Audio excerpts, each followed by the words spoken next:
More entertainment. That could be make them no tiri ma chaman. Kenny and go my pasti Kenny. This to my roast and pan fanaga chicken. Watch no man.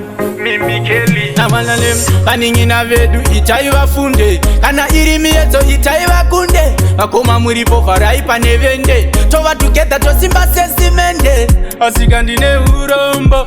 Nemayuti agurova dombo. Shavango sara mabondo. Batetereka bananga msango. Kudokuru pecha muzwe. Kuti vadiki vakuche. Ikarosiva ashimpunze. Kana vapunza vaute. Kudokuru pecha muzwe. Kuti vadiki vakuche. Ikarosiva ashimpunze. Kana vapunza vaute. Ieminal baratize ikutu direction. Musazo vaendesa ne wrong direction. Musama firingiza meditation. Ibasa iritiri pamishani. Anopunza akangwara semkoma ikodzero yako kumba kwara. Muone ivo asaswera akagara ndovatfande jiye kunge vaine matawa kem. Iva munhu anotsiurika ova munhu anotembeka. Ukabatsirika unobatsirwa.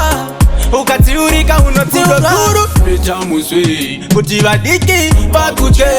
Ikarosiva hazvipunzwe. Kana vapunza vaute. Kudokuru pecha muswe kuti vadiki vakutye. Ikarosiva hazvipunzwe. Kana vapunza vaute. Namalalem paningi na vedu itaiva funde. Kana irimi yeto itaiva kunde. Bakoma muri pofarai panevende. Tova together to simba sesimende. Asigandine urombo. Nemayuti agurova dombo. Shavango sara mabondo. Batetereka bananga msango. Kudokuru pecha muzwe kuti vadiki vakuche. Ikarosiva hazvipunzwe. Kana vapunza vaute. Kudokuru pecha muzwe kuti vadiki vakuche. Ikarosiva hazvipunzwe. Kana vapunza vaute. Ieminal baratize ikutu direction. Musazo vaendesa ne wrong direction. Musama firingiza meditation.